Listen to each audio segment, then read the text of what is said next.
Car दोस्तों, कैसे हैं आप लोग। आई थिंक बहुत अच्छे होंगे। तो आप सबका स्वागत है study with Sonam YouTube channel में। देखिए, हमारे संविधान की जो क्लासेस चल रही थी उसमें आज राष्ट्रपति पढ़ाएंगे।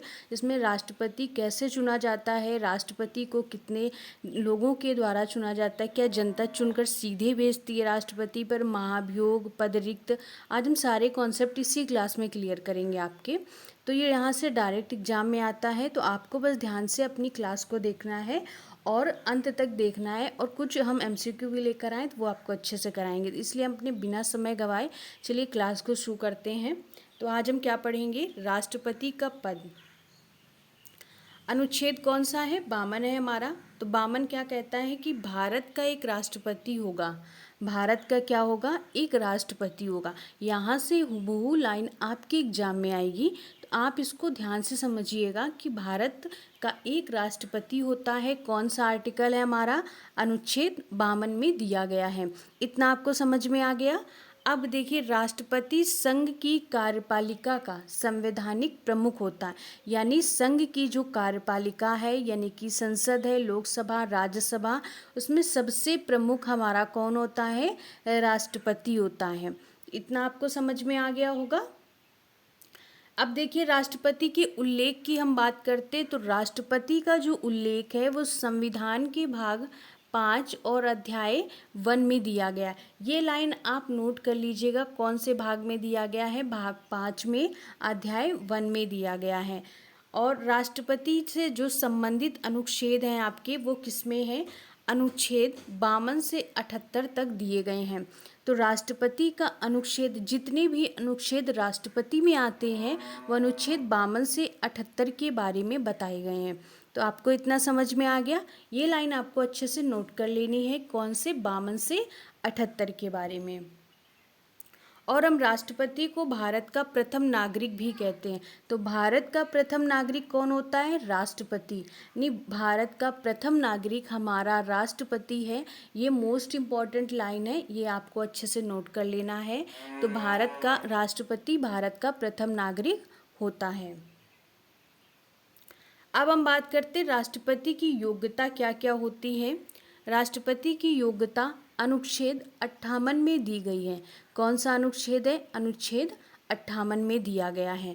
तो आर्टिकल 58 में हमारा राष्ट्रपति की जो योग्यता की बात की गई है वो हमारे अनुच्छेद 58 में की गई है। इस अनुच्छेद को आप याद रखिएगा।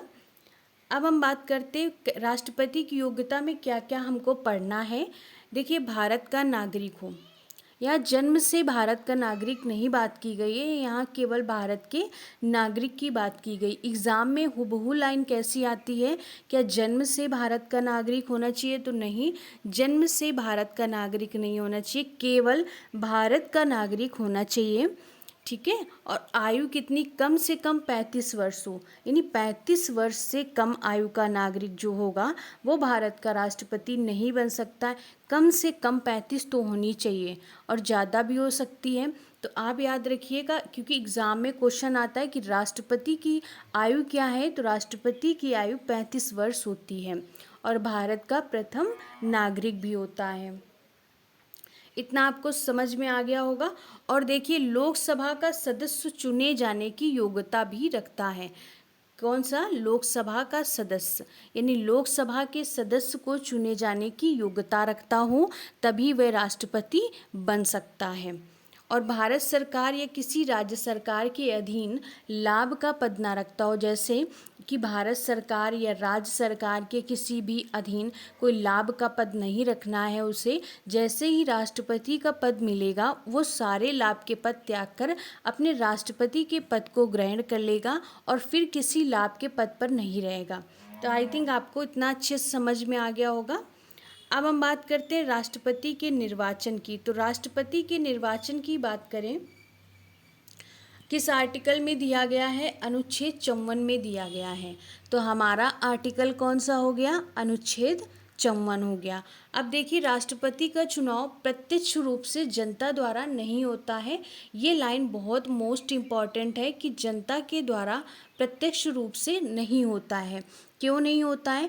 क्योंकि जनता जब वो प्रतिनिधि लोकसभा या राज्यसभा में भेजती है, उन्हीं के द्वारा संसद के मत मूल्य का निर्धारण होता है, उसी के द्वारा राष्ट्रपति का क्या होता है? चुनाव होता है। जनता डायरेक्ट राष्ट्रपति के चुनाव में भाग नहीं लेती है। आपको इतना समझ में आ गया होगा कि प्रत्यक्ष चुनाव नहीं होता है, अप्रत्यक्ष चुनाव होता है। एकल संक्रमणी मत प्रणाली अपनाई जाती है, इसके तहत हमारे राष्ट्रपति का चुनाव होता है। राष्ट्रपति का चुनाव निर्वाचक मंडल द्वारा किया जाता है। राष्ट्रपति का चुनाव किसके द्वारा किया जाता है? निर्वाचक मंडल के द्वारा किया जाता है। ठीक है। अब चुनाव में आनुपातिक प्रतिनिधित्व प्रणाली का प्रयोग होता है। कैसी प्रणाली का? आनुपातिक प्रतिनिधित्व प्रणाली का प्रयोग किया जाता है, एकल संक्रमणी पद्धति का प्रयोग किया जाता है। तो ये मोस्ट इम्पॉर्टेंट लाइन है, इसको आप अच्छे से नोट कर लीजिएगा अपनी कॉपी में। और मतदान में कैसी संक्रमणी प्रणाली अपनाई जाती? एकल संक्रमणी मत प्रणाली अपनाई जाती है। तो यहाँ से क्वेश्चन आपके एग्जाम में डायरेक्ट आएगा कि कैसी प्रणाली अपनाई जाती है? तो एकल संक्रमणी मत प्रणाली अपनाई जाती है। और मतदान भी कैसा होता है? गुप्त मतदान होता है यहाँ पर। तो राष्ट्रपति का मतदान कैसा होता है? गुप्त मतदान होता है। अब हम बात करते हैं राष्ट्रपति के कार्यकाल की। राष्ट्रपति का कार्यकाल अनुच्छेद 56 में दिया गया है। कौन सा आर्टिकल है हमारा? अनुच्छेद 56 है। अब देखिए यहाँ पर एक लाइन आपको बहुत इम्पॉर्टेंट है कि राष्ट्रपति के निर्वाचन में कौन कौन भाग लेता है। तो लोकसभा, राज्यसभा और राज्य की विधानसभाओं के निर्वाचित सदस्य भाग लेते हैं, लेकिन नामांकित सदस्य भाग नहीं लेते। और विधान परिषद के सदस्य बिल्कुल भी भाग नहीं लेते हैं। और दिल्ली और पुडुचेरी के विधानसभा के जो सदस्य होते हैं वो भी भाग लेते हैं। हमारे 2 केंद्र शासित प्रदेश हैं वो भी भाग लेते हैं, लेकिन विधान परिषद का एक भी सदस्य हमारा भाग नहीं लेता है। तो ये लाइन भी आपको अच्छे से याद रखनी है कि राष्ट्रपति के चुनाव में कौन कौन शामिल होता है, कौन कौन नहीं शामिल होता है। यहाँ पर निर्वाचित सदस्यों की बात की गई है, नामांकित सदस्य भाग नहीं लेते हैं। अब हम बात करते हैं राष्ट्रपति के कार्यकाल का अनुच्छेद कौन सा है? 56 है हमारा। तो राष्ट्रपति का कार्यकाल अनुच्छेद 56 में दिया गया है। कार्यकाल कितना होता है? 5 वर्ष का होता है। राष्ट्रपति का कार्यकाल हमारा कौन सा होता है? 5 वर्ष तक वो अपने पद पर रहेंगे। इसके बाद जब पद रिक्त हो जाता है तो हमारे भारत का जो चुनाव आयोग है वो क्या करता है? राष्ट्रपति का चुनाव कराता है। क्योंकि भारत का प्रथम संवैधानिक प्रमुख है, इसलिए इसके पद को भी हम रिक्त नहीं कर सकते। तो इनके पद रिक्त होने से पहले ही हमारे भारत में चुनाव करा लिए जाते हैं। अब त्यागपत्र किसे देता है? जब इसे त्यागपत्र देना होता है तो ये उपराष्ट्रपति को त्यागपत्र देता है। किसे देता है? उपराष्ट्रपति को त्यागपत्र देता है। तो ये भी लाइन आपको अच्छे से याद रखनी कि त्यागपत्र किसे देता है? उपराष्ट्रपति को।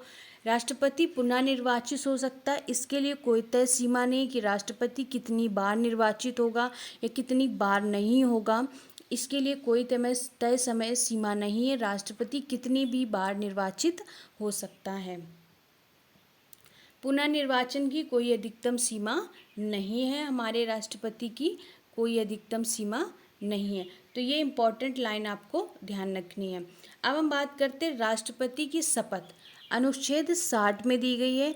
अनुच्छेद 60 बहुत इम्पॉर्टेंट है, ये आपको एग्जाम में डायरेक्ट मिलेगा। तो अनुच्छेद 60 की हम बात करेंगे। तो राष्ट्रपति को भारत के जो मुख्य न्यायाधीश हैं वो शपथ दिलाते हैं। कौन शपथ दिलाता है?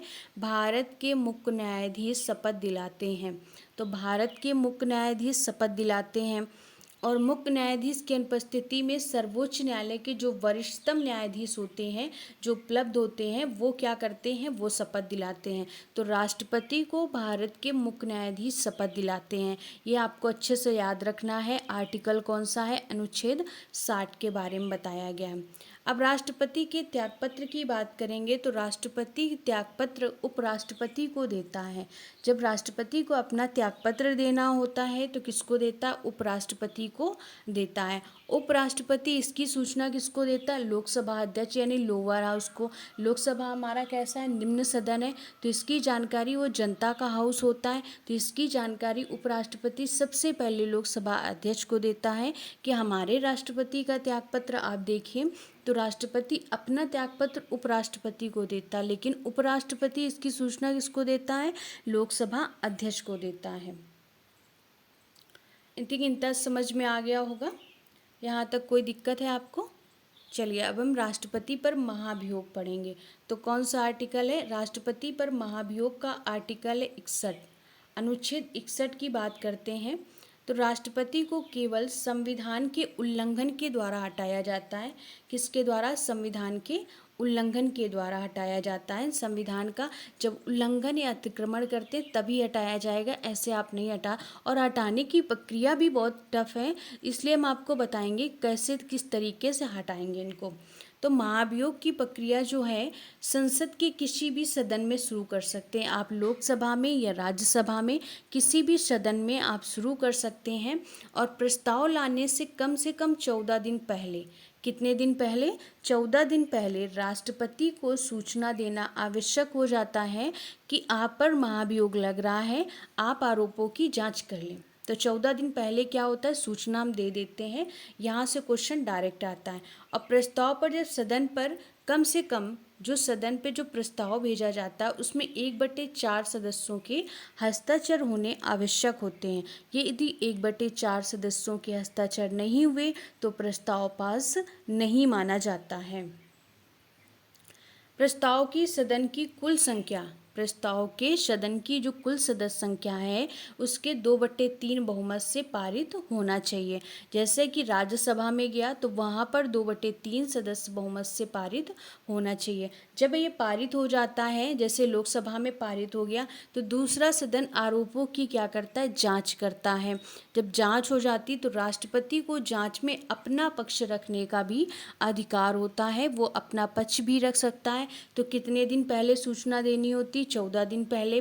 किसी भी सदन में जा सकता है आपका, कुल सदस्य संख्या के 2/3 बहुमत से पारित होना चाहिए।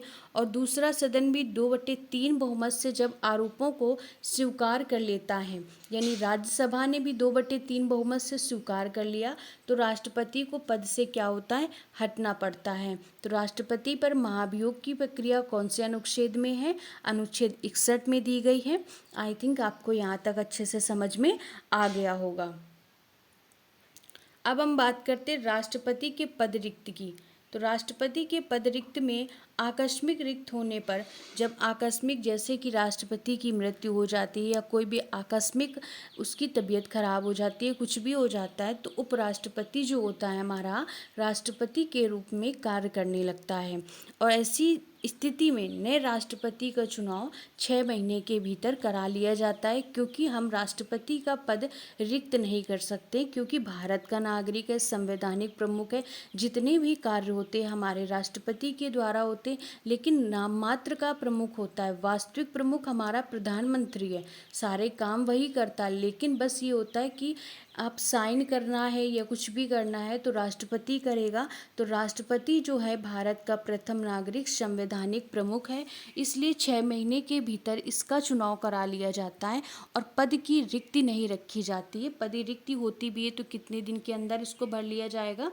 6 महीने के अंदर हम इसको भर लेते हैं। तो आई थिंक आज की क्लास में आपने राष्ट्रपति पे जितने भी कॉन्सेप्ट बनते थे अच्छे से कर लिए हैं। अब हम कुछ इम्पॉर्टेंट आर्टिकल भी करेंगे, तो ऐसे महत्वपूर्ण अनुच्छेद भी करेंगे। देखिए 52 में क्या है? भारत का राष्ट्रपति हो गया, जो हमने पढ़ा दिया। 53 में संघ की कार्यपालिका शक्ति किसके अधीन होगी, ये भी आपको अच्छे समझा दिया। राष्ट्रपति का निर्वाचन कब होगा, किस अनुच्छेद में? तो अनुच्छेद 54 में राष्ट्रपति का निर्वाचन होता है। कार्यकाल किस में दिया गया? अनुच्छेद 56 में उनका कार्यकाल दिया गया है। बात करते हैं अनुच्छेद 58 की, तो 58 में योग्यता के बारे में दिया गया है और 60 में शपथ के बारे में दिया गया। तो 60 में क्या है? शपथ है। और 61 में क्या है? महाभियोग है। तो 61 में क्या है? महाभियोग है। तो आप इन इम्पॉर्टेंट आर्टिकल को बहुत अच्छे से याद कर लीजिएगा, कॉपी में नोट कर लेना और इन आर्टिकल को भी अच्छे से याद कर लेना। अब हम बात करते हैं राष्ट्रपति का उल्लेख किस अनुच्छेद में है।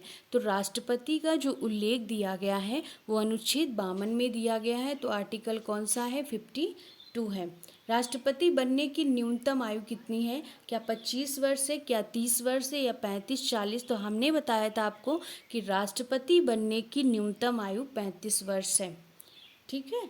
अब राष्ट्रपति के कार्यकाल की बात करते हैं। तो राष्ट्रपति का जो कार्यकाल होता है वो 5 वर्ष होता है। कितना होता है? 5 वर्ष होता है।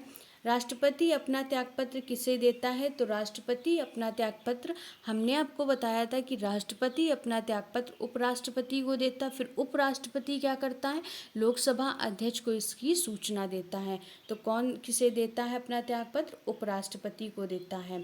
अब क्वेश्चन नंबर, राष्ट्रपति पर जब महाभियोग लगाया जाता है किस आधार पर लगाया जाता है? क्या भ्रष्टाचार के आधार पर, क्या चुनाव हारने पर, या संसद का विरोध करने पर? नहीं, संविधान का उल्लंघन या अतिक्रमण करने पर राष्ट्रपति पर महाभियोग किसी भी सदन में लाया जा सकता है। 1/4 सदन, जिस सदन में आएगा उसके 1/4 सदस्य उसमें हस्ताक्षर करेंगे, फिर 2/3 सदस्य पारित होगा, और फिर जब दूसरे सदन में जाएगा वहाँ भी 2/3 सदस्य बहुमत से पारित होगा। इसके बाद क्या होता है? प्रस्ताव पारित हो जाता है। तो संविधान का उल्लंघन करने पर। तो आई थिंक आज की क्लास आपको अच्छे से समझ में आ गई होगी। कल की क्लास में हम राष्ट्रपति का पार्ट 2 पढ़ेंगे, जिसमें आपको बहुत अच्छे से समझा देंगे। इसके बाद हम राष्ट्रपति हमारा पूरा क्लियर हो जाएगा। तो धन्यवाद, आप क्लास को देखिएगा और समझ में आ जाए तो सब्सक्राइब जरूर कर दीजिएगा। Thank you.